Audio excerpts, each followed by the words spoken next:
తెలంగాణలో ప్రస్తుతం ఎమ్మెల్యేల ఫిరాయింపు అనేది ఒక పెద్ద హాట్ టాపిక్ అయిపోయింది.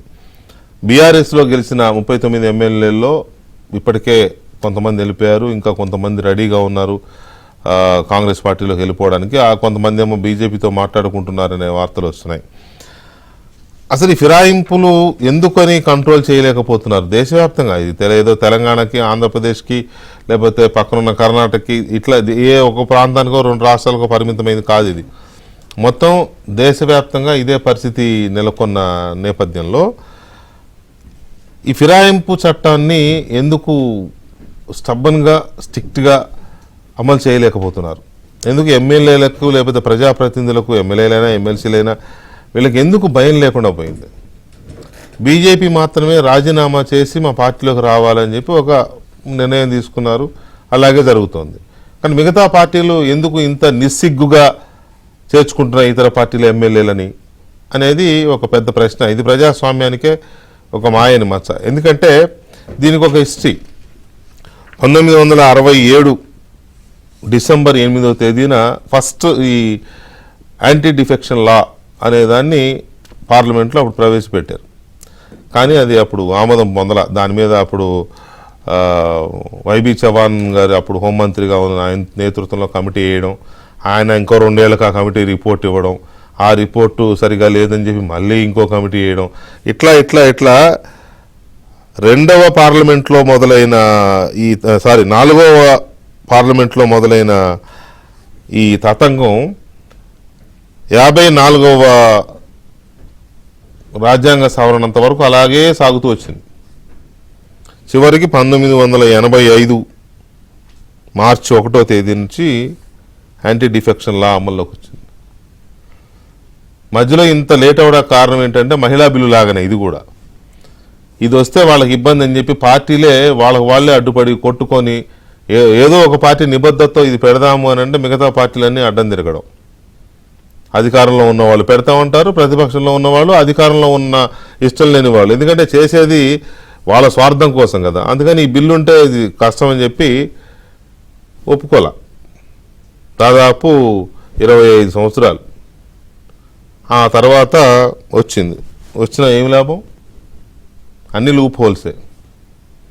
చట్టం వచ్చిన తర్వాత కూడా మనం చూస్తూనే ఉన్నాం కదా, ఎంతమంది ఎమ్మెల్యేలని ఎవరెవరు ఎలా తీసేసుకుంటున్నారు. ఇది ఇంతకంటే దౌర్భాగ్యకరమైన పరిస్థితులు ఏముంటాయి అనేది ఒక మాట అయితే, ఉదాహరణకి 2014 నుంచి 2019 వరకు ఆంధ్రప్రదేశ్లో తెలుగుదేశం పార్టీ అధికారంలో ఉండి వైసీపీ వాళ్ళని 23 మందిని తీసుకుంది. అప్పుడు నానా గగ్గోలు పెట్టింది వైసీపీ, మా ఎమ్మెల్యేలు పశువులు ఉన్నట్టు కొంటావా, అదే. మరి వైసీపీ అధికారంలోకి వచ్చినాక మన టీడీపీ వాళ్ళు 3 తీసుకుంది. మరి అదెందుకు? అలాగే తెలంగాణ కేసీఆర్ గారు లేకపోతే టీఆర్ఎస్ పార్టీ కాంగ్రెస్ పార్టీ ఎమ్మెల్యేలని గుండుగుత్తగా తీసేసుకుంటుంటే అప్పుడు కాంగ్రెస్ పార్టీ గగ్గోలు పెట్టింది, ఇది ప్రజాస్వామ్యమా ఇదని బట్టలు దించుకున్నారు. ఇవాళ జరుగుతున్నది ఏంటి? ఏది నిజం, ఏది కరెక్టు, ఎవరు కరెక్టు అంటే అందరూ ఆ బాపతగాళ్ళు అన్నట్టు తయారయ్యారు. ఎక్సెప్ట్ ఈ ఒక విషయంలో బీజేపీకి కొంతవరకు కొన్ని మార్కులు ఇవ్వచ్చు. కానీ మరి ఇంత దారుణంగా అసలు ఎట్లా ఉందంటే పరిస్థితి, మొన్న కేసీఆర్ గారు వారు అధికారంలో ఉన్నప్పుడు కాంగ్రెస్ పార్టీ అపోజిషనే ఉండకూడదని చెప్పి ఆయన ఏ ప్రయత్నాలు అయితే చేశారో, ఇవాళ రేవంత్ రెడ్డి గారు కూడా కాంగ్రెస్ పార్టీ బీఆర్ఎస్ పార్టీకి ప్రతిపక్ష హోదా లేకుండా చేయాలనే ప్రయత్నంలో వారున్నారు. ఏ రకమైన ఇది ఎందుకు ఇలాంటి పరిస్థితులు వస్తున్నాయి? దీనివల్ల ఎవరికి, ప్రజలకు ఏం చెప్పదలుచుకున్నారు మీరు? మళ్ళీ రేపొద్దున ఆయనకు అవకాశం అయితే మళ్ళీ ఆయన మొదలు పెడతాడు. మళ్ళీ ఇంతేనా తతంగం? ఎందుకు చేస్తున్నారు? పైగా ఎంతమంది ఎమ్మెల్యేలు ఇప్పుడు లైన్లో ఉన్నారు అనేది మనం చర్చించబోతున్నాం. చర్చలో మనతో భారతీయ జనతా పార్టీ సీనియర్ నాయకులు, మాజీ శాసనసభ్యులు ఎన్వీఎస్ఎస్ ప్రభాకర్ గారు ఉన్నారు. అలాగే ఆది శ్రీనివాస్ గారు, కాంగ్రెస్ పార్టీ శాసనసభ్యులు ఆది శ్రీనివాస్ గారు ఉన్నారు వేములవాడ. అండ్ రావుల శ్రీధర్ రెడ్డి గారు బీఆర్ఎస్ పార్టీ సీనియర్ నాయకులు మనతో చర్చలో ఉన్నారు. అయితే చర్చలోకి వెళ్లే ముందు ఒకసారి మా కరెస్పాండెంట్ నరసింహరావు బీఆర్ఎస్కి సంబంధించి ఎలాంటి అప్డేట్ ఉందనేది ఇస్తారు. Narasimharao, good evening. నరసింహరావు, ఇప్పటి వరకు ఎంతమంది వెళ్ళారు? ఎంతమంది రేవంత్ రెడ్డి గారి గడప దాకా వెళ్ళున్నారు? ఇంకొంతమంది బయలుదేరి దారిలో ఎంతమంది ఉన్నారు? బయలుదేరాల్సిన వాళ్ళు ఎంతమంది ఉన్నారు?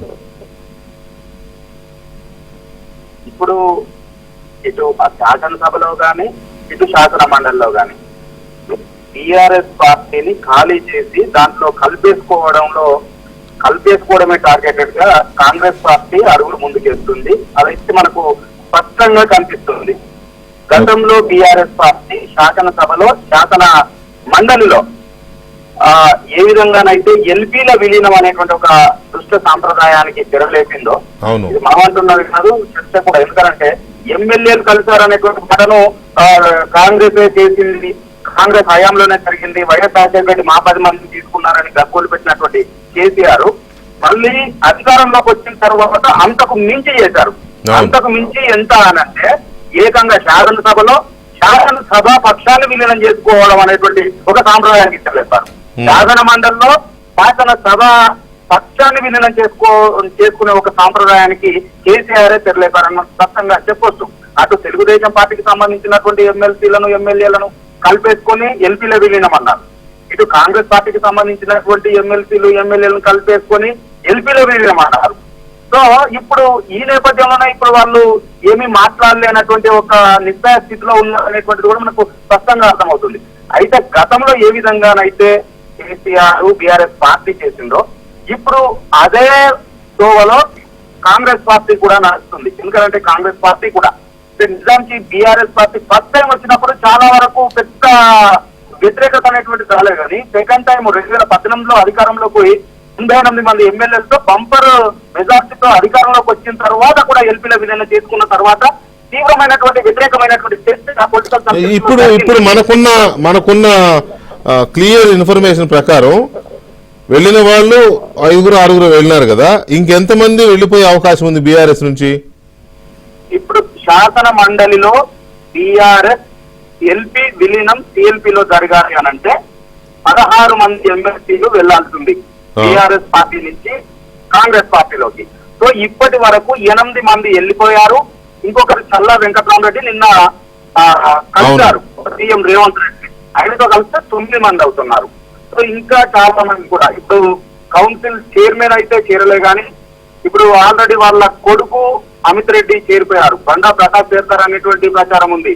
ఇంకా అదే లైన్ లో చాలా మంది కూడా చేరతారనేటువంటి చర్చ ఉంది. సో ఇప్పటికైతే 9 మంది చేరిపోయినట్లే. 16 మందికి 9 మంది చేరిపోయారంటే ఇంకో 7 అఫీషియల్ గా చేరాల్సి ఉంది. అందుకు అవసరమైనటువంటి ఎమ్మెల్సీలు కూడా కాంగ్రెస్ పార్టీతో టచ్ లోకి వెళ్లారు. ఈ వితిన్ 10-15 డేస్ లోనే ఆ ప్రక్రియ అంతా కూడా పూర్తి అయిపోతుందని. ఎమ్మెల్యేల సంగతి ఏంటి? ఎమ్మెల్యేల విషయానికి వస్తే కూడా దాదాపుగా 26 మంది ఎమ్మెల్యేలు బీఆర్ఎస్ పార్టీ నుంచి కాంగ్రెస్ పార్టీలో చేరితే ఎల్పీ విలీనం అనేటువంటిది జరిగిపోతుంది. సో ఇప్పటికైతే 6 చేరిపోయారు. ఇంకా చాలా మంది కాంగ్రెస్ పార్టీ నుంచి టచ్ లో ఉన్నారు. సీఎం రేవంత్ రెడ్డిని స్వయంగా మన రాజేంద్ర నగర్ ఎమ్మెల్యే కలుస్తున్నారు. మెదక్ జిల్లాకు సంబంధించినటువంటి 4 ఎమ్మెల్యేలు కలిసి ఉన్నారు. ఇది తెర ముందు కలిసినటువంటి వాళ్ళు. ఇంకా తెర వెనుక కూడా చాలా మంది కలిసారనేటువంటి చర్చ జరుగుతుంది. ప్రస్తుతానికైతే 26 మందిలో 6 చేరిపోయారు. ఇంకా 20 మంది చేరితే టీఆర్ఎస్. సో ఇప్పటి వరకు మీకున్న సమాచారం మేరకు ఇటు అసెంబ్లీలో గానీ అటు కౌన్సిల్లో గానీ ప్రధాన ప్రతిపక్షం అనేది లేకుండా పోయే అవకాశాలే ఎక్కువ ఉన్నాయి, అంతే కదా? ఖచ్చితంగా అవును. ఇటు 16 మంది ఎమ్మెల్సీలు కలిసిన తర్వాత ఎల్పీ విలీనమైందనంటే ఇంకా ప్రధాన ప్రతిపక్షం అక్కడ ఉండదు. 26 మంది కలిసి ఇక్కడ విలీనమైతే ఇక్కడ కూడా ప్రధాన ప్రతిపక్షం అనేటువంటిది ఉండదు ఇక్కడ కూడా. Right, okay Narasimharao, thank you very much, thanks for the update. Right, ఒక్కసారి ముందు మనం ప్రభాకర్ గారితో మాట్లాడదాం. ప్రభాకర్ గారు నమస్తే. నమస్తే అండి. ప్రభాకర్ గారు, ఈ సిచ్యువేషన్ చూస్తుంటే ఏమనిపిస్తుంది మీకు? మొన్నటిదాకా వాళ్ళు అంతకుముందు రాజశేఖర రెడ్డి గారు, మా నరసింహరావు కరెక్ట్గా చెప్పినారు, అంతకుముందు రాజశేఖర రెడ్డి గారు చేసినప్పుడేమో కేసీఆర్ గారు గగ్గోలు పెట్టినారు. మళ్ళీ అదే పని కేసీఆర్ గారు చేస్తే కాంగ్రెస్ పార్టీ గగ్గోలు పెట్టింది. ఇప్పుడు కాంగ్రెస్ పార్టీ చేస్తుంటే మళ్ళీ కేసీఆర్ గారు బీఆర్ఎస్ గగ్గోలు పెడుతోంది. ఇది దీనికి ఎక్కడ ఫుల్ స్టాప్ అంటూ లేదా? ఇంత బరితెగింపుతనం ఎందుకు వస్తుంది వీళ్ళకి?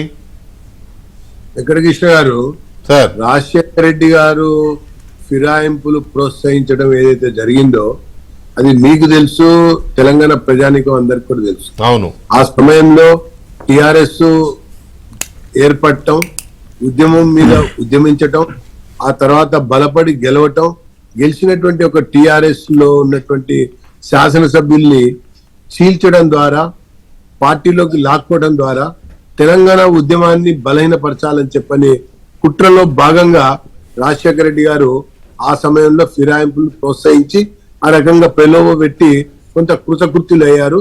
ఇది అందరికీ తెలిసినటువంటి విషయం. First point.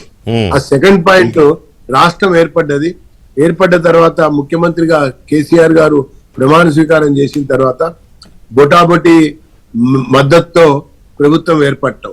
అదే సమయంలో కొన్ని పత్రికల్లో, కొన్ని ప్రచార సాధనాల్లో ఊడితే పడిపోతుంది, ఇది తుమ్మితే కూలిపోతుంది, ఈ ప్రభుత్వం ఎక్కువ కాలం మనుగడ సాధించదు, ఖచ్చితంగా ఇది రాబోయే కాలంలో పడిపోతుంది అన్నటువంటి ఒక వార్తలు, కథనాలు అనేక మంది మరి సమాచార అంటే పత్రికల్లో, ప్రచార సాధనాల్లో రావటం జరిగేసరికి కొత్త రాష్ట్రం మరి ఏ రకంగా అయినా సరే తన నాయకత్వాన్ని కాపాడుకోవాలి, ముఖ్యమంత్రిగా కొనసాగాలి. కాబట్టి ఏం చేయాలన్నటువంటి విషయంలో ఫస్ట్ ఎంఐఎం ని మచ్చిక చేసుకుని, ఎంఐఎం మా సహజ మిత్రులని వాళ్ళ యొక్క మద్దతు కూడగట్టుకుని కాస్త ఊపిరి పీల్చుకున్న తర్వాత దేశంలో అనేక రకాల సంఘటనలు, చీలికలు, తర్వాత విలీనాలు, తర్వాత ఇంకా చేరికలు జరుగుతున్నటువంటి సందర్భం నేపథ్యంలో ఎప్పటికైనా ఈ ముప్పు ప్రమాదం ఉందని చెప్పని కేసీఆర్ భావించి ఏం చేశారు, కాంగ్రెస్ పార్టీని బలహీనపరచాలని ఆలోచించారు. దానికి తోడుగా కొన్ని అక్రమాల విషయంలో, కొంత అవినీతి విషయంలో, కొన్ని జరిగినటువంటి కుంభకోణాల విషయంలో శాసనసభలో, నేను అప్పుడు శాసనసభ్యుడినే, మీరు కూడా చాలా లోతుగా అధ్యయనం చేశారు. ఆ సమయంలో వాళ్ళు ఏం చేశారు, ఆ యొక్క అంశాన్ని ప్రస్తావించారు. ఇందిరమ్మ ఇళ్లలో జరిగినటువంటి ఒక అక్రమాలు కనుక మేము వెలికి తీస్తే, విచారణ జరిపిస్తే ఒక్కొక్కరు జైలుకి వెళ్తారని చెప్పని బెదిరించిన తర్వాత ఇంకా సివిల్ సప్లైస్ లో జరిగినటువంటి అక్రమాలను కూడా లేవనెత్తారు. తర్వాత దాంతో పాటు ఇండస్ట్రియల్ ఇన్ఫ్రాస్ట్రక్చర్, ఇండస్ట్రీస్ కేటాయింపులో కూడా అక్రమాలు జరిగినాయని చెప్పని కూడా బెదిరించినప్పుడు ఇక దీన్ని అవకాశంగా తీసుకొని కాంగ్రెస్ సంబంధించినటువంటి ఒక్కొక్క ఎమ్మెల్యేను కూడా ఆ రకంగా మరి ఆ ఆరోపణలు చేయటం, మరి అవినీతిపై మేము విచారణ చేస్తామని అంటూ కొంత చేరికల్ని ప్రోత్సహించారు. చేరికలు జరుపుకున్న తర్వాత చిన్న పార్టీలు ఉండే, బిఎస్పీ ఉండే, మరి దాంట్లోనే సిపిఐ ఉండే, దాంతో పాటుగా మరి టిడిపి ఉండే, ఇట్లా కొన్ని పార్టీలను కూడా మన తెలంగాణలో కనబడకుండా చేయాలన్నటువంటి ఒక ఆలోచనతో బిఎస్పీని విలీనం చేసుకున్నారు, ఎస్పీని కూడా కలుపుకున్నారు, సిపిఐని కూడా చీల్చిపడేశారు. దాంతో పాటు టీడీపీలో కూడా అక్కడక్కడ ఫిరాయింపులు మొదలుపెట్టిన తర్వాత ఇంకా కొంత ముందుకెళ్లి డైరెక్ట్ శాసనసభ పక్షం కాంగ్రెస్ ని విలీనం చేశారు, టీడీపీ శాసనసభ పక్షాన్ని విలీనం చేశారు, శాసన మండలి సభ్యుల సంఖ్యను కూడా విలీనం చేశారు.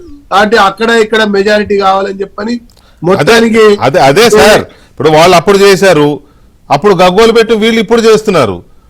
నేను అదే చెప్పొస్తున్నా. నేను ఎందుకు ఇవన్నీ చెప్పుకొచ్చానంటే, ఒకవైపున అవినీతి అక్రమాలకు పాల్పడ్డటువంటి ప్రభుత్వం, పార్టీ నాయకులని విచారణల పేరు మీద కేసీఆర్ లోబర్చుకున్నాడు, కలుపుకున్నాడు, విలీనం చేసుకున్నాడు. ఇప్పుడు మళ్ళీ మన రేవంత్ రెడ్డి గారు ముఖ్యమంత్రిగా అడుగులు ముందుకేస్తూ గత టిఆర్ఎస్ ప్రభుత్వంలో అక్రమాలు, కాళేశ్వరం కావచ్చు, సెక్రటేరియట్ భవన నిర్మాణంలో ఫోన్ ట్యాపింగ్ కావచ్చు, తర్వాత పబ్లిక్ సర్వీస్ కమిషన్ లీకేజ్ కావచ్చు, తర్వాత గొర్రెల కుంభకోణం కావచ్చు, లేకపోతే డ్రగ్స్ కావచ్చు, నయం విషయం కావచ్చు, ఈ విషయాలలో వీళ్ళ పాత్ర, ప్రమేయం, దాంతో పాటు అధినాయకత్వాన్ని టార్గెట్ చేసి, అంటే అధినాయకత్వం కూడా ఆ ఇన్వాల్వ్ అయినటువంటి విషయాలపైన విచారణలు పెట్టి, ఆ విచారణ 3 రోజులు ముందుకు సాగుతుంది, 6 రోజులు వెనక సాగుతుంది. అది కాళేశ్వరమైనా అంతే, విద్యుత్ బ్లాక్ మెయిలింగ్ తోనే, అనేది ఆ బ్లాక్ మెయిలింగ్ తోనే వీళ్ళందరినీ ఇప్పుడు లాక్కుంటున్నారు. ఈ లాక్కోవటం కూడా కారణం అప్పుడు కేసీఆర్ నాయకత్వంలో ప్రభుత్వం పతనమవుతుందని, ఆ తెలంగాణ ఆగమవుతుందని చెప్పని పత్రికల్లో రావటం, ఇప్పుడు కొత్తగా ఎన్నికైనటువంటి రేవంత్ రెడ్డిని కూడా పడగొడతామని చెప్పని కేసీఆర్ అంటాం, తొడగొడతామని చెప్పని ఇంకోటి అంటాం. దాంతో పాటుగా ఇంటర్నల్ కదా నేను అంటుంది కూడా ప్రభాకర్ గారు, ఇక్కడ పాయింట్ ఏంటంటే పడగొడతామని అనగానే ఇట్లా కాపాడుకుంటాం ప్రభుత్వాన్ని అనేది ఏ సంప్రదాయం? అప్పుడు ఆయన చేసింది అదే. ఇప్పుడు ఈయన కూడా ప్రభుత్వం అధికారంలోకి రాగానే కేటీఆర్ గారు అసెంబ్లీలోనే అన్నాడు 6 నెలల కంటే ఎక్కువ రా చూద్దాంలే అని. ఇంకొక ఆయన ఏమో అదేదో ఉసిరిగాయల సంచా ఉసిరిగాయల మూట ఏదో అన్నాడు ఆయన. అఫ్ కోర్స్ ఆయన అన్నయ్య ఆల్రెడీ కాంగ్రెస్లోకి వచ్చేసినట్లే, కానీ చెప్తున్నా ఇట్లా అనగానే మొత్తంగా అందరిని తీసేసుకుంటాం కాపాడుకుంటాం అని ఇదే రకమైన పద్ధతి అనేది చర్చ. ఒక్క నిమిషం ప్రభాకర్ గారు, దీనికి నేను ఎందుకు చెప్తున్నా అంటే ఆ రకంగా అవినీతి పేరు మీద విచారణతో అధినాయకత్వాన్ని భయభ్రాంతులకు గురి చేసి ఫిరాయింపులు ప్రోత్సహించుకుంటూ పబ్బం గడుపుకుంటూ కాలం వెలిపిస్తున్నారు. పబ్బం గడుపుకోవడం ఒకటి తమ అంటే ఏకఛత్రాధిపత్యంగా ఏలాలా, ప్రతిపక్షం కూడా ఉండొద్దు, ప్రశ్నించేవాడు ఉండొద్దు అనే ఒక నియంతృత్వపు మనస్తత్వాలకు ఇది నిదర్శనం అవుతుంది. ఒక్క నిమిషం ప్రభాకర్ గారు, ఇక్కడ అంతే ఒక్క నిమిషం అంతే ఒక్క నిమిషం. ఎమ్మెల్యే గారు శ్రీనివాస్ గారు నమస్కారం.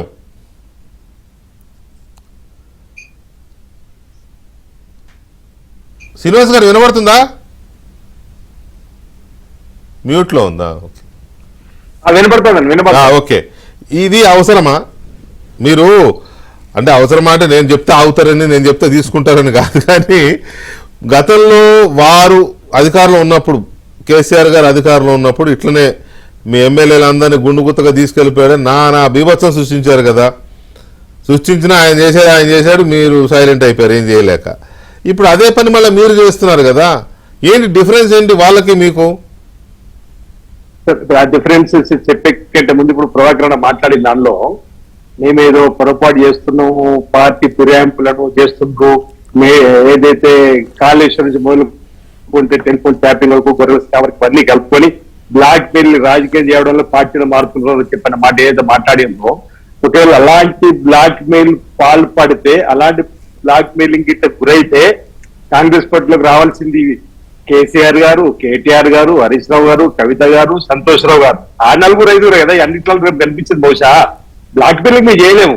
రేవంత్ రెడ్డి గారు చేపట్టేటువంటి సంక్షేమ కార్యక్రమాలు కాదు సీనన్నా ఇది ఉండొద్దు మనకి. మీరు టార్గెట్ చేసి కేసీఆర్ గారిని, హరీష్ రావు గారిని, కేటీఆర్ గారిని వాళ్ళు కదా తీసుకోండి, వాళ్ళు వచ్చినా మీరు తీసుకోరని ప్రపంచానికి తెలిసినా. కానీ నేను అంటున్న పాయింట్ ఒకటే, ఈ అభివృద్ధి నా పాయింట్ ఒకటి వినండి, ఒక్క మాట వినండి. ఈ అభివృద్ధి, ఈ సంక్షేమం చూసి మా దగ్గరకు వస్తా ఉన్నారు. ఈ కబుర్లు అందరు చెప్పేది ఎవరు చెప్పేది కబుర్లు. నేనన్నా నా వారు మాట్లాడిన జవాబు ప్రజలకు చెప్పాలి కాబట్టి చెప్పే ప్రయత్నం చేస్తున్నా. బ్లాక్ మెయిలింగ్ కాదంటున్నా. రేవంత్ రెడ్డి గారు చెప్పి సంక్షేమ కార్యక్రమంతో పాటు బీఆర్ఎస్ పార్టీ పతనం అయిపోయింది. బీఆర్ఎస్ పార్టీ మళ్ళీ తెలంగాణ రాష్ట్రం రాదనుకోండి. ఎప్పుడైతే తెలంగాణ ప్రధానం తీసుకొని బీఆర్ఎస్ పార్టీగా భారత రాష్ట్రానికి మారిన రోజు తెలంగాణ ప్రాంత ప్రజలు పేగుబంధం తెంచుకున్నటువంటి పార్టీకి తెలంగాణలో ఇక నూకలు చెల్లినాయని చెప్పండి. మునిగిన నావుతో ప్రయాణం చేస్తే మేము ఉడుతుందని చెప్పని భావన. ఈరోజు ఎమ్మెల్యే స్థాయికి వచ్చినప్పుడు మానవ వనరులకు సంబంధించినటువంటి ఒక నాయకుడు ఎమ్మెల్యే ఎదిగినటువంటి ఆశామాషి కాదు, ఒక ఎమ్మెల్యే ఎదిగినటువంటి వ్యక్తి సామాజిక, సాంఘిక, ప్రజాసేవలు ఉండాలనుకుంటే ఏదో ఒక పార్టీతో ప్రయాణం చేయాలి. అది ఇప్పుడున్న పరిస్థితిలో దేశంలో కాంగ్రెస్ పార్టీ అంటే బాగుంటుంది, కాంగ్రెస్ చెప్పడానికి ప్రయత్నం చేస్తున్నా. దాంతో పాటు మరి అన్న మాటలు అన్న ప్రశ్నకు జవాబిస్తా. మరి మరో మాట అన్నారు, ఈ రోజు కాంగ్రెస్ పార్టీ ఏదైతే గతంలో ఆ పార్టీలు ఫిరాయింపులు చేశాను, వీళ్ళు పక్కన రాష్ట్రంలో సీఎం రమేష్, సుజనా చౌదరి, అంతే నిన్న మధ్యప్రదేశ్ లో మా కాంగ్రెస్ పార్టీ ఎమ్మెల్యేలు వాళ్ళ ప్రభుత్వం వాళ్ళ చరిత్ర ఏమి అంత క్లీన్ గా ఉందని నేను కూడా చెప్పలా. రీసెంట్ ఏ రాష్ట్రంలో పార్టీ ఫిరాయింపులకు పాల్పడలే? ఏ రాష్ట్రంలో 8-9 రాష్ట్రాల్లో మరో మాట చేశారు. భారతీయ జనతా పార్టీ కూడా తక్కువ. ఇంకొక మాట, ఇక్కడ ముందుగా పార్టీ ఫిరాయింపు చేసింది మీరు తెలంగాణ ఉమ్మడి ఆంధ్రప్రదేశ్ లో గమనించారు వెంకటకృష్ణ అన్న. టిఆర్ఎస్ పార్టీ అధినేతగా కేసీఆర్ గారు మా సిరిసిల్ల నియోజకవర్గం గెలిచినట్టు మా కాంగ్రెస్ పార్టీ అభ్యర్థిని మొట్టమొదటిగా పార్టీలోకి తీసుకున్నది కేసీఆర్ గారు. ఆ రోజు నుంచి ఆయన పార్టీలో ఫిరాయింపుడు పర్వం మొదలు పెట్టినటువంటి కేసీఆర్ గురించి ఈరోజు మనం మాట్లాడుకుంటే ఎట్లన్నా, ఆయన వేసినప్పుడేమో ఈ రోజు కేటీఆర్ గారికి, హరీష్ రావు గారిని ఆ రోజు చట్టసభలు గుర్తుకు రావాలి, స్పీకర్ గారు గుర్తుకు రాలేదా ఆ రోజు ఈ రోజు కేటీఆర్ గారు మాట్లాడే మాటలకు పొంతనెక్కడది అంటున్నాం. ఈ రోజు ఒకటే మాట, మేము అధికారంలోకి వచ్చిన తర్వాత 64 సీట్లు, మేము ఒక సిపిఐ అభ్యర్థి 60తో ఉన్నాం. ఆనాటి వీళ్ళు ఉందాగా మీ ప్రతిపక్షానికి పరిమితమైనాం, ప్రజలు మనం ప్రతిపక్షంలో కూర్చోబెట్టారు, మేము మరో 5 సంవత్సరాల తర్వాత మీ ప్రజల మెప్పు పొంది ఈ అధికారంలోకి వస్తామని చెప్పుంటే బాగుండు. కానీ 6 నెలలకే కూలుతుంది. ఈ ప్రభుత్వం ఉంటుందని శాపనడతలు పెట్టి ఇక కాంగ్రెస్ పార్టీ అనేకత ఎక్కడ అనేకత కనిపిస్తుంది 6 నెలల్లో. ఎంత మంచిగా మా ముఖ్యమంత్రి రేవంత్ రెడ్డి గారు మా మంత్రులతో ఫెవికాల్ బంధంలాగా అందరు కలిసి బ్రహ్మాండంగా పనిచేస్తున్నాం. అంటే వాళ్ళు 6 నెలలకు పోతారు, 6 నెలలకు పోతారు కదా, మీరు అన్నందుకే మీరు ఈ కార్యక్రమం మొదలు పెట్టారా? మరి చేతులు ముడుచుకుని కూర్చుకుంటారా అండి? ప్రభుత్వం పడగొడతాం వాళ్ళంటే మీ చేతులు ముడుచుకొని కూర్చోవాలన్నా? మా రేవంత్ రెడ్డి గారి గురించి తెలుసుకునే విధంగా మాట్లాడితే ఎలా? ఈ రోజు మేము మాకు 5 సంవత్సరాలకు మాకు అవకాశం ఇచ్చింది. మీకు 63 మందిని అవకాశం ఇస్తే మీరు 2014లో తలసాని శ్రీనివాస్ యాదవ్ టీడీపీ నుంచి తీసుకుని మంత్రి పదవి చేయలేదా? తర్వాత 2018 మీకు 80 సీట్లు ఇచ్చినాక కూడా నిజమే కానీ తీసుకొని శ్రీనివాస్ గారు 100% బీఆర్ఎస్ పార్టీకి ఇవాళ మాట్లాడే నైతిక అర్హత లేకుండా పోయింది. ఎందుకంటే అందుకే బీజేపీకి అలాగే ఏ పార్టీకి నైతిక అర్హత లేకపోయింది. ఇప్పుడు బీజేపీ కూడా 8-9 రాష్ట్రాల్లో అట్లా చేసే కదా బ్యాక్ డోర్ నుంచి గవర్నమెంట్ ఫామ్ చేసింది. అరుణాచల్ ప్రదేశ్ లో అయితే 46 మంది ఎమ్మెల్యేలు ఏమో కాంగ్రెస్ వాళ్ళని తీసుకొని ఇప్పుడు ఫెమాకండ్ సీఎం అట్లొచ్చినోడే కదా. సో అందువల్ల ఎవరికి క్లీన్ హిస్టరీ. ఒక మాట అన్న, ఈ డిబేట్ తో ఒక మాట చేద్దాం అన్న. మా రాహుల్ గాంధీ గారు పార్టీ పిరామిడ్ చట్టం తీసుకుని వస్తామన్నాడు మా అధికారంలోకి వస్తే. ఈరోజు అధికారులు బీజేపీ పని చేయమన్నారు అన్న. ఒక మాట, చట్టం తీసుకురావాలనే చిత్తశుద్ధి ఉన్నప్పుడు కనీసం ఆ చట్టాన్ని గౌరవించి దాన్ని పాటించాలని చిత్తశుద్ధి అయితే ఉండాలి కదా ముందు. అది లేకుండా ఎప్పుడేస్తాం అధికారంలోకి వచ్చినప్పుడు చేస్తామంటే ఎట్లా? రైట్, అధికారం ఉంది నీ చేతులు ఉంది, అధికారం ఉంది మీ చేతుల అధికారం నడిపించే మేము ఇంత శుద్ధి చెప్తున్నాం కదండి. ఇప్పుడున్న పరిస్థితులు అన్న నెంబర్ గేమ్. ఈరోజు అన్న ఒక విషయం చెప్తా. ఈ రోజు ఎమ్మెల్యేలది 6 కొట్టడం జరిగింది మా ముఖ్యమంత్రి గారు. మన ఎమ్మెల్సీలది కూడా 6 డబుల్ 6 వరుసగా వచ్చింది. 3 6 కూడా ఏమంటున్నంటే నేను అన్నమాట వేరే అర్థం కాదు. వారే అన్నారు ఏమన్నారు, 6 గ్యారెంటీలు అమలు చేస్తారనుకున్నా కానీ 6 ఎమ్మెల్సీని తీసుకుపోయిందంటే అవును మీ భాషలో 2 6 కొట్టింది మా ముఖ్యమంత్రి గారు, మరో 6 కూడా కొట్టడానికి తయారుగా ఉండని చెప్పండి మాట కూడా చెప్పడం జరిగింది. వారి మాట్లాడుతుంది మేము దానికి సమాధానం చెప్పొద్దు ఎట్లన్నా? సమాధానం చెప్పవచ్చు కష్టం. ఒక్క నిమిషం ప్రభాకర్ గారు, ఒక్క నిమిషం. బీఆర్ఎస్ వాయిస్ కూడా చూడాలిగా, ఎందుకంటే ఇప్పుడు వాళ్ళు మొన్నేమో వాళ్ళే చేశారు, ఇప్పుడు వాళ్ళే బాధితులుగా విలవిల్లాడుతున్న పరిస్థితి. సేదిరెడ్డి గారు గుడ్ ఈవినింగ్. ఇప్పుడు మీరు ఇంతకుముందు చేశారు, అప్పుడు రాజశేఖర రెడ్డి గారు చేసినప్పుడు బీఆర్ఎస్ పార్టీ ఎంత రచ్చరచ్చ చేసిందో చూసాం. లాస్ట్ 10 years అదే కార్యక్రమం. ఇప్పుడు మీ కాంగ్రెస్ పార్టీ ఈ పని చేస్తా ఉంది. ఇప్పుడు ఎట్లా ప్రశ్నించే ఇది లేకుండా పోయింది. ఇప్పుడు నాలాంటి ప్రశ్నిస్తున్నాడు కానీ మీరు ఏదో స్టేట్మెంట్ ఇవ్వడం తప్ప you don't have voice, only noise. ఇప్పుడు మీరు అన్నట్లు ఇప్పుడు ఇబ్బందికర పరిస్థితి ఉంటుంది ఆన్సర్ చేసేటప్పుడు, కానీ కొంత న్యూట్రల్గా మాట్లాడుకునే ప్రయత్నం చేస్తే మేము తప్పు చేసినాము 2014 నుంచి 18 వరకు అని చెప్పారు కాంగ్రెస్ పార్టీ. మళ్ళీ 2018లో సరే there is a constitution provision, ఫిరాయింపు తప్ప కాదా అంటే ఈ ఫిరాయింపు అయ్యేటోళ్ళందరూ కూడా ఏమి నోట్లో వెళ్ళబెడితే కొరకలేని వాళ్ళం కాదు, అమాయకులేం కాదు. వాళ్ళందరి చరిత్ర అందరికి తెలుసు కదా, ప్రజల్లో ఉంది కదా.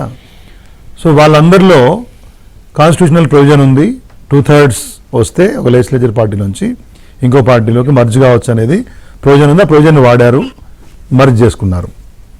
ఈ 2 టర్మ్స్లో ఉన్నటువంటి ఇబ్బందులే కాకుండా దేశవ్యాప్తంగా కాంగ్రెస్ పార్టీ బీజేపీ ద్వారా ఎదుర్కొన్నటువంటి యొక్క ఇబ్బందులను దృష్టిలో పెట్టుకొని న్యాయపత్రాలు రాసుకున్నారు. 10th షెడ్యూల్కి రాజ్యాంగంలో మేము సవరణ తీసుకొస్తాం, ఖచ్చితంగా ఆటోమేటిక్ డిస్క్వాలిఫికేషన్ కావాలి అని చెప్పారు. కాంగ్రెస్ పార్టీ చెప్పింది. మళ్ళీ ఇప్పుడు సరే మేము నైతిక అర్హత లేదు అని అంటున్నారు, మేము తప్పు చేసినామంటున్నారు. కాన్స్టిట్యూషనల్ ప్రొవిజన్ ప్రకారం మర్జ్ చేసుకున్నా కానీ తప్పే అంటున్నారు. మీరు చేసుకున్నారు కాబట్టి ఇప్పుడు మేము అంటానికి అధికారులు అంటున్నారు. అదే తప్పు మీరు ఎందుకు చేస్తున్నారు అనే మాత్రమే ప్రశ్న చేస్తా ఉన్నాను. ఒకటి, ప్రజలు అదే అనుకుంటుంటారు కదా. రెండవది, ఇవాళ ఒకటేసారి ఎవరు జాయిన్ కావట్లేదు. రోజు రీటైల్ బేస్లో ఓ రోజు ఒకళ్ళు మా అన్న చెప్తున్నాడు, అన్న ఎమ్మెల్యే ఉన్నప్పుడు ఓపిక ఇప్పుడు మనం ఇక్కడ మన నలుగురు నిర్వహించేది కాదు. ఒక నిమిషం, ఇప్పుడు రామా ఎంఎల్ఏ ఉన్నంతసేపు ఏర్పడది, మళ్ళీ ఏర్పడుతుంది కొన్ని రోజులు తొందరపడకు. నేను ఏమంటున్నా అంటే ఇప్పుడు గెలుకుతా మళ్ళీ ఏమనలేదండి, ఆయన మాడుతున్నాడు ఏర్పడదు అన్నా. అరే విను బ్రదర్, మీరు చాలాసార్లు చెప్పినప్పుడు ఆయన మాజీ ఎమ్మెల్యే గారు ఎమ్మెల్యే ఇంకా కాలే ఇద్దరు ఓపిక ఉండాలి. మీరు నేను విన్నా, నేను మెయింటైన్ చేసిన మీరు మెయింటైన్ చేయాలి కదా. ప్రజలు మీరు అన్నారు చెప్తున్నా వెంబడే చెప్పొద్దు, విన్న తర్వాత చెప్పాలి. నేనేమంటున్నానంటే కాబట్టి ఒకటి చెప్పదలుచుకున్నా, మొన్న 12 మందిని చేర్చుకున్నాం కదా, దాంట్లో 10 మంది ఓడిపోయినారు. ఇది ప్రజలు ఒక ఎగ్జాంపుల్ బయట చెప్పినారు. ఏమంటే బాబు మీరు ఇష్టం వచ్చినట్టు ప్రవర్తిస్తే మాకు అవకాశం వచ్చినట్టు మేము కూడా ప్రూవ్ చేస్తామని చెప్పినారు. ఇవి అందరికీ పాఠాలే. ఇవాళ ఖచ్చితంగా నేనే చెప్తున్నా అంటే ఏ పార్టీలో ఎమ్మెల్యే పోయినప్పుడు అధినాయకత్వానికి ఆటోమేటిక్గా నాయకత్వానికి కార్యకర్తలు కూడా ఇబ్బంది అయింది. ఎందుకంటే మేమందరం కూడా వాళ్ళ ఎలక్షన్స్ లో పనిచేసిన వాళ్ళమే కదా, చాలా ఇబ్బంది అయినటువంటి పరిస్థితులు ఉంటాయి, అది అందరికీ కూడా తెలుసు. అయితే ఇంకొక మాట అన్నారు శ్రీనివాస్ గారు, ఏంటంటే ఈ ప్రభుత్వం ఉంటుందా ఈ ప్రభుత్వం ఉండదా అని చెప్పి మాట్లాడినారు. కాబట్టి మేము గాజులు పెట్టి కూర్చోము, లేకపోతే మేము ఊరుకుంటామా, రకరకాల మాట్లాడి 64 మీరు అనలేదన్నా, వేరే వాళ్ళు అన్నారు బయట విన్నాను. 64 సీట్లతోటి అయితే గవర్నమెంట్ మెజారిటీ ఉంది కదా, అంటే 64 ఏమన్నా తగ్గుద్దనా, 64 ఎవరైనా తీరుస్తారనా, లేదా నాయకులను కాపాడుకోలేని ఒక బలహీనత ఏమైనా కనబడుతుందా, లేదా పార్టీ మొత్తంలో 64లో పూర్తి స్థాయిలో ముఖ్యమంత్రి గారి మద్దతు ఉండే వాళ్ళు తక్కువ ఉంటారని ఏమైనా భయం ఉందా? బీజేపీ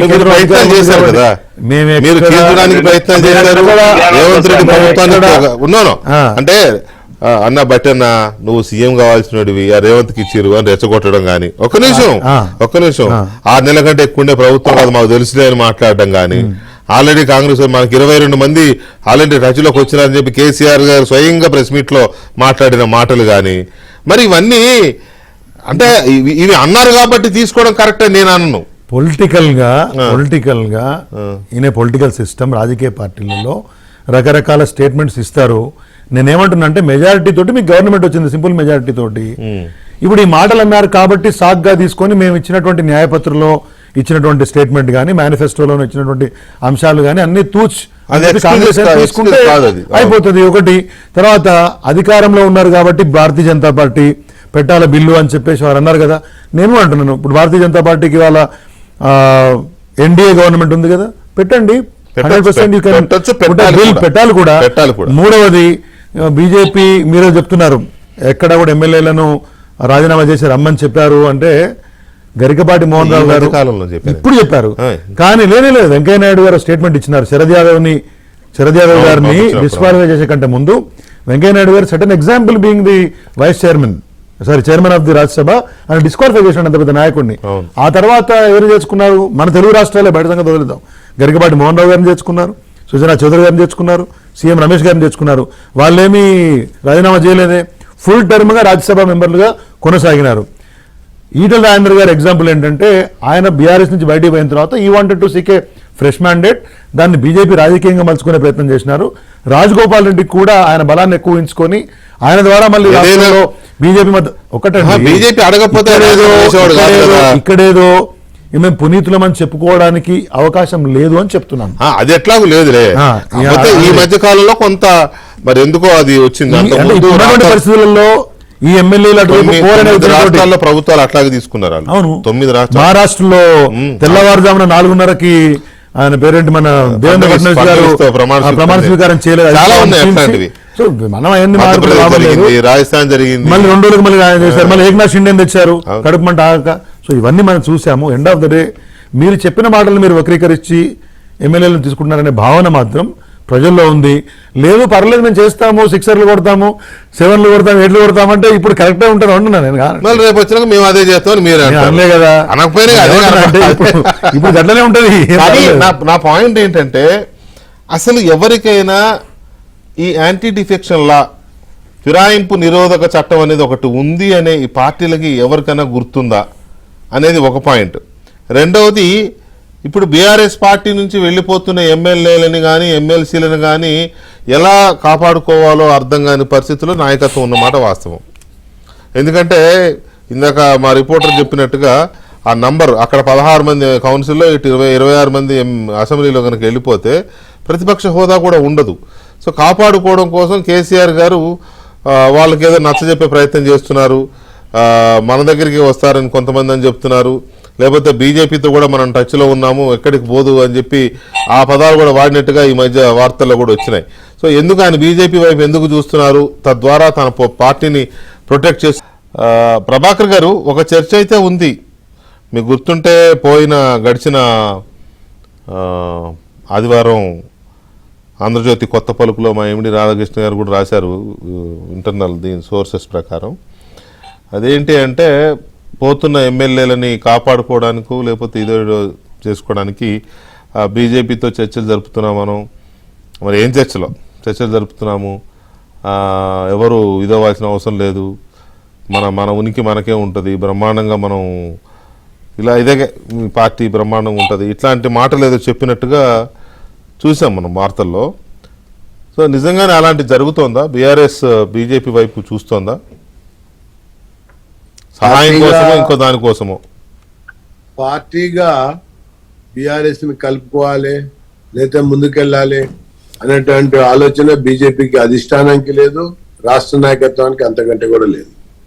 ఒకటి కారణం 10 సంవత్సరాలు అధికారం ఇస్తే అవినీతిమయం చేయటం, కుటుంబ పాలనగా మార్చటం, 4 కోట్ల తెలంగాణని నలుగురికే మరి పరిమితం చేసినటువంటి ఒక పరిపాలనలో ప్రజలు తీర్పు ఏ రకంగా మూడోసారి ఇచ్చారో మనందరం కూడా చూసాం. ఇక పోతే పీకల్లోకి వరకు అవినీతిలో కూరుకుపోయింది బీఆర్ఎస్ అధినాయకత్వం. అది మద్యం కుంభకోణం అయినా కావచ్చు, కాళేశ్వరం అయినా కావచ్చు, ఫోన్ ట్యాపింగ్ ఏమైనా కావచ్చు, లేకపోతే ఈ గొర్రెలు బర్రెల యొక్క కొనుగోలైనా కావచ్చు, లేకపోతే ఇంకో రకమైనటువంటి వ్యవహారమైనా కావచ్చు. కాబట్టి మేము అసలు అలాంటి అవకాశం ఇవ్వటంలే, అలాంటి ఆలోచన చేయటంలే. ఇక పోతే ఇందాక 2-3 సందర్భాల్లో శ్రీధర్ రెడ్డి గారు, ఆది శ్రీనివాస్ గారు మాట్లాడుతూ బీజేపీ ఏం తక్కువ కాదు ఈ ఫిరాయింపుల్లో అని చెప్పన్నారు.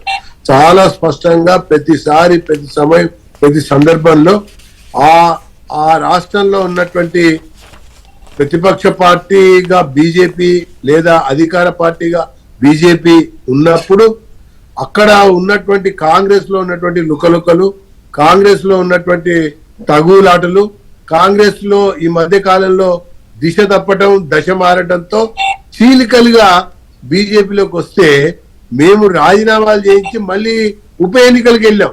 అది ఏ రాష్ట్రమైనా సరే, కర్ణాటక అయినా, మధ్యప్రదేశ్ అయినా, మహారాష్ట్ర అయినా, మేము ఆ రకంగా ఉప ఎన్నికలకు వెళ్ళి మళ్ళీ గెలిచాం. గెలిచిన తర్వాత మేము ముందుకెళ్ళాం. ఇది గమనించాలి. కాబట్టి ఆ కాంగ్రెస్ చేసే నిర్వాహకానికి ఈ బీఆర్ఎస్ పాడేటువంటి పాటకి మాకు ముడిపెట్టకూడదు. మేము ఇప్పటికి కూడా నీతి విలువలు కట్టుబడి ఉన్నాం. ఇందాక వ్యంగ్యంగా మాట్లాడారో తెలియదు, శ్రీధర్ రెడ్డి గారు, ఈటల రాజేంద్ర గారు తనకే తాను రాజీనామా చేసి బయటికి రావాలనుకున్నాడని చెప్పన్నారు. కాదు, బీజేపీ చెప్పింది స్పష్టంగా, మీరు బీజేపీలో రాదలుచుకుంటే మీరు రాజీనామా చేసి మీ పైన మోపబడ్డటువంటి ఆరోపణలు ఏవైతే వస్తున్నాయో దానికి మీరు ప్రజాక్షేత్రంలోకి రండి, బీజేపీ పేరు మీద పోటీ చేద్దరు కానీ మేము గెలిపిస్తాం, బీఆర్ఎస్ కళ్ళు తెరిపిస్తామని చెప్పని వారి రంగంలో దింపాం. అట్లాగే రాజగోపాల్ రెడ్డి సంబంధించినటువంటి విషయం వచ్చినప్పుడు కూడా అప్పుడు కూడా అంతే, ఆయన కాంగ్రెస్ పోరాటం చేయటం లేదు, బీఆర్ఎస్ ని అంటే తుదుముట్టించటం లేకపోతుంది, ఎక్కడికక్కడ జీవోత్సవంలా కాంగ్రెస్ పడి ఉంది. కాబట్టి ఈ సమయంలో బండి సంజయ్ గారు చేస్తున్న పోరాటం, బీజేపీ సలుపుతున్నటువంటి ఉద్యమానికి ఆకర్షితులై మోడీ గారి పాలన కొరకు ఆయన బీజేపీలోకి వస్తా అంటే నువ్వు రాజీనామా చేసి రమ్మని చెప్తాడు. ఇక ఉప ఎన్నికలో కాస్త తేడా. ప్రభాకర్ గారు మీ మాటకు అడ్డుపడుతున్నాను కాదు కానీ ఈటెల రాజేందర్ విషయంలో, రాజగోపాల్ రెడ్డి విషయంలో జరిగిన మాట వాస్తవమే. నేను కూడా చెప్పాను కదా, శ్రీధర్ రెడ్డి గారు మాట్లాడుతుంటే వాళ్ళు అడిగారు, రాజగోపాల్ రెడ్డిని అడిగానే చెప్పాను కదా. సరే, అంతకుముందు చాలా ఉన్నాయిలే, అంటే ఎవరు ట్రాక్ ఏం చక్కగా లేదు. ఈ మధ్య మీకు 2-3 ఇన్సిడెంట్లో బీజేపీ నిక్కచ్చిగా ఉన్నది, రాజీనామా చేయమని చెప్తుంది అని ప్రూఫ్ చెప్పుకోవడానికి 2-3 కనపడుతున్నాయి. అదర్ దాని రాష్ట్రాలే కబలించేశారు. నేను దాని గురించి మాట్లాడాలా. చాలా కేర్ఫుల్గా కేసీఆర్ గారు ఇటీవల ఎమ్మెల్యేలతో సమావేశమై 1-2 నెలలు ఓపిక పట్టండి, రేవంత్ రెడ్డి ప్రభుత్వం ఉండనే ఉండదు, ఖమ్మం, నల్గొండ, వరంగల్ జిల్లాలకు చెందిన కాంగ్రెస్ ఎమ్మెల్యేలు మనతో టచ్లో ఉన్నారు, ఢిల్లీలో బీజేపీకి చెందిన కీలక నేతలతో టచ్లో ఉన్నాం మనం, 2 నెలల తర్వాత అధికారంలోకి వస్తాం అని అన్నారు అనేది ఇన్ఫర్మేషన్ కదా. అంత క్లియర్గా అన్నారంటే ఏ ఇది లేకుండా ఆయన ఎందుకు ఊరికినే అంటే ఒట్టిగానే చెప్పుండొచ్చు, ఎమ్మెల్యేగా ఏదో ఒకటి చెప్తే కాస్త ఆగుతారు అని చెప్పుండొచ్చు, అట్లా కూడా ఉండొచ్చులే. ఇప్పుడు రాధాకృష్ణ గారు ప్రతి ఆదివారం రాసేటువంటి ఒక మాట రాజకీయ పార్టీలకి బాటగా ఉంటుంది, కనువిప్పు కలిగేటట్టుగా ఉంటుంది, ఆలోచన చేసేటువంటి విధంగా ఉంటుంది, ఆచరణలో జరుగుతున్నటువంటి వైఫల్యాల్ని కూడా లేవనెత్తినట్టుగా ఉంటుంది. వారి మాటకి చాలా విలువ ఉంది, దాన్ని కాదంటానికి వీళ్ళే. కానీ ఇక్కడ కేసీఆర్ మాత్రం అధిష్టానంతో మాట్లాడారు, అధినాయకత్వం టచ్ లో ఉంది, రాబోయే కాలానికి మళ్ళీ మనవే అని కేసీఆర్ మాట్లాడినటువంటి మాటలు ఉన్నాయి చూసారా, ఇవి చాలా సత్యదూరమైనటువంటి వార్తలు. అది కూడా రాశారు. మీరు అన్నట్టు మా ఎండి గారు అది కూడా రాసినారు. ఏమని, బీఆర్ఎస్ అధినేత కేసీఆర్ కి ఇలాంటి పిట్టకథలు చెప్పడం అలవాటే గనక ఆయన మాటల్ని సొంత పార్టీ వాళ్ళు కూడా నమ్మడం లేదని కూడా రాశారు. అది కూడా రాశారు. నేను అదే చెప్పొస్తున్నా. నేను అందుకునే రాధాకృష్ణ గారు రాసినటువంటి ఒక రాతలు చాలా మంది తలరాతలు మార్చినాయి. నేను అందుకునే చెప్పాను, చాలా కనువిప్పన్నా, తర్వాత కళ్ళు తెరిపిస్తాయన్నా, ఆలోచన రేకెత్తిస్తాయన్నా, తర్వాత వాళ్ళకు ఒక రాజకీయ వ్యూహానికి ఒక అవకాశం అని చెప్పన్నా, నేను చాలా విషయాలు చెప్పాను. అయితే ఇక్కడ ఫిరాయింపులకు సంబంధించిన విషయానికి వచ్చినప్పుడు మాత్రం చాలా స్పష్టంగా బీఆర్ఎస్ ఏ పందా అయితే ఎంచుకుని పని కోసం ముందుకెళ్ళిందో కాంగ్రెస్ అదే పంతాలో అదే పద్ధతిలో ముందుకెళ్తూ వస్తుంది. ఇది నడుస్తున్నటువంటి యొక్క చరిత్ర, ఇది కాదంటానికి వీళ్ళే. దీన్ని బీజేపీకి ఆపాదించకూడదు, బీజేపీకి ఆపాదించట్లేదు. ఈ రోజు కూడా వెంకటకృష్ణ గారు ఈ రోజు మేము అనుకుంటే కూడా మేము కూడా రావచ్చు. నిన్న మా బండి సంజయ్ గారు ఏమన్నారు, మాతో కూడా చాలా మంది శాసనసభ్యులు మాట్లాడారు, కానీ మేము రాజీనామా చేయాల్సి వస్తుంది మా పార్టీలో చేరితే అని చెప్తాం. తీసుకుంటా ప్రభాకర్ గారు, డెఫినెట్ గా ఇప్పుడు బీఆర్ఎస్ ఎమ్మెల్యేలు కొంతమంది బీజేపీ వైపు చూస్తున్నారు, కానీ వెళ్ళాలంటే బీజేపీలోకి వెళ్ళాలంటే రాజీనామా చేయాలి కదా అనే డైలమాలో ఆగిపోతున్నారు. ఇది కూడా ఉందండి చర్చ, నో డౌట్. కాకపోతే ఇక్కడ చర్చ ఏంటంటే గతంలో అలా లేదు, అది ఓకే, దాన్ని అక్కడితో ఆపితే. శ్రీనివాస్ గారు, కొంతమంది ఎమ్మెల్యేలను ఆపడం కోసం ఇట్లాంటి రకరకాల మరి స్టోరీలో లేక నిజాలో తెలియదు, కానీ ఆయన అయితే చెప్తా ఉన్నాడు వారి ఎమ్మెల్యేలకి. ఇప్పుడు ఎంతమంది ఎమ్మెల్యేలు రాబోతున్నారు మీ దగ్గరికి?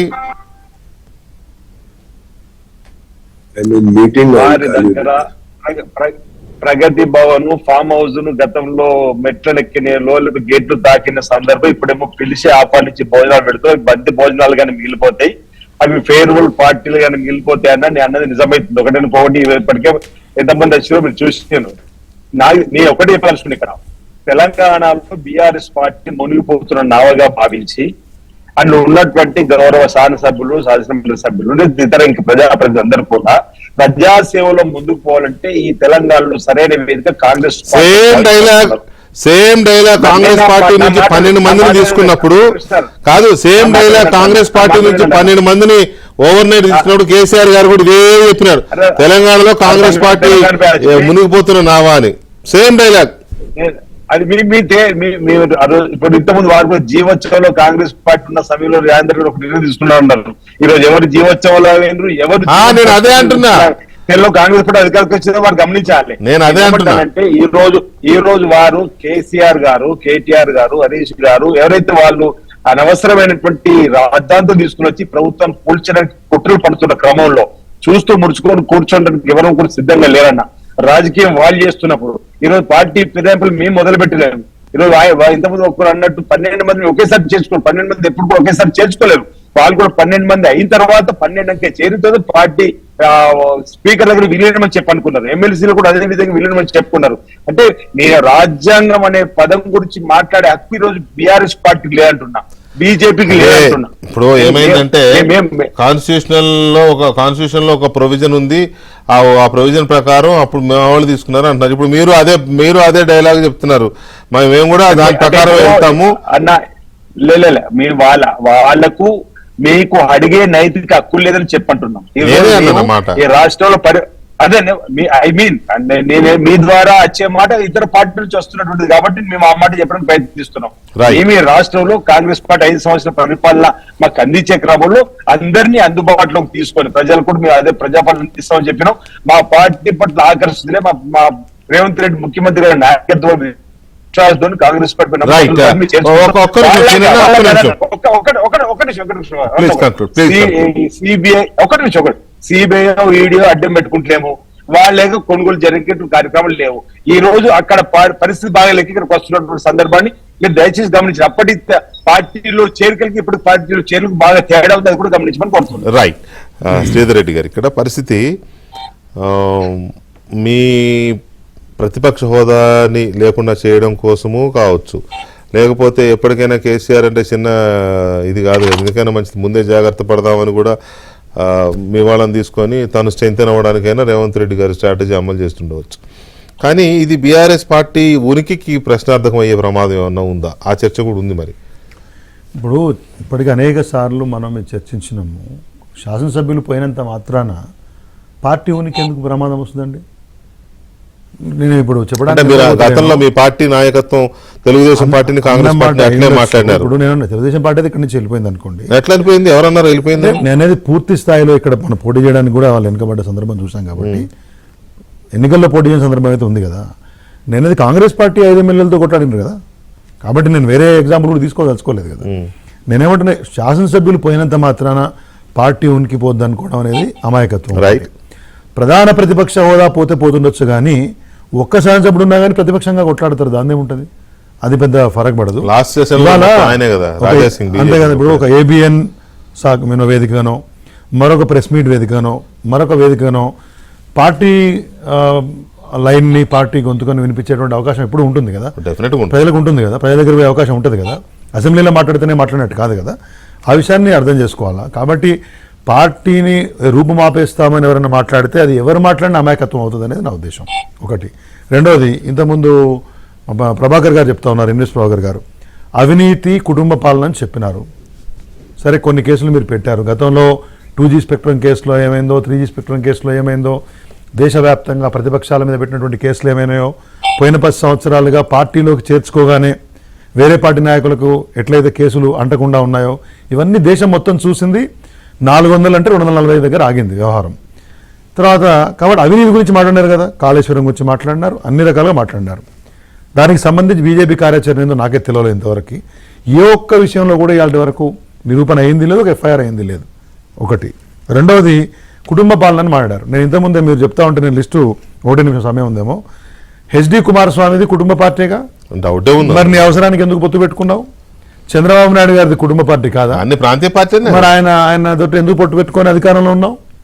తర్వాత కేంద్ర మంత్రివర్గంలో హెచ్డి కుమారస్వామి, పీయూష్ గోయల్, రామ్మోహన్ నాయుడు, జ్యోతిరాజ్ సింధియా, కిరణ్ రిజిజు, చిరాగ్ పాస్వాన్, జయంత్ చౌదరి, అనుప్రియ పటేల్, తర్వాత చాలా మంది ఉంటారు సార్ అట్లా. అంటే వీళ్ళందరూ కుటుంబ నేపథ్యం నుంచి వచ్చిన వాళ్ళు, కాకపోతే వీళ్ళేమి వేరే పాయింట్ ఏంటంటే, కాబట్టి ఒకటి చెప్పడానికి చెప్పడానికే నీతుల్లాగా వద్దు. You are also you are on the same page.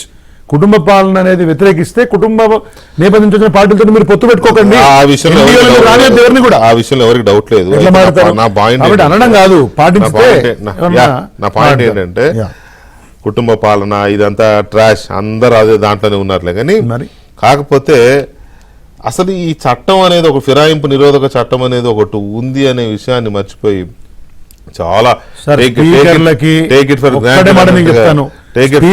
Discretionary powers ఉండి వాళ్ళు మీ పార్టీలో ఉంటారు కదా, ఆ సీట్ లో ఉండే వాళ్ళు ఎవరు అధికారం ఉంటే ఆ పార్టీ వాళ్ళు చెప్తున్నా కదా, స్పీకర్స్ కి డిస్క్రిషనరీ పవర్స్. రాజీనామానే చేయట్లేదు కొంతమంది అయితే. టైం లైన్స్ అనేటివి లేనంత వరకు కూడా ఉంచరండి, కాదు ఉంచరు. ఒకటి పోయిన గవర్నర్ గారు ఒక నిమిషం కంక్లూడ్ చేద్దాం.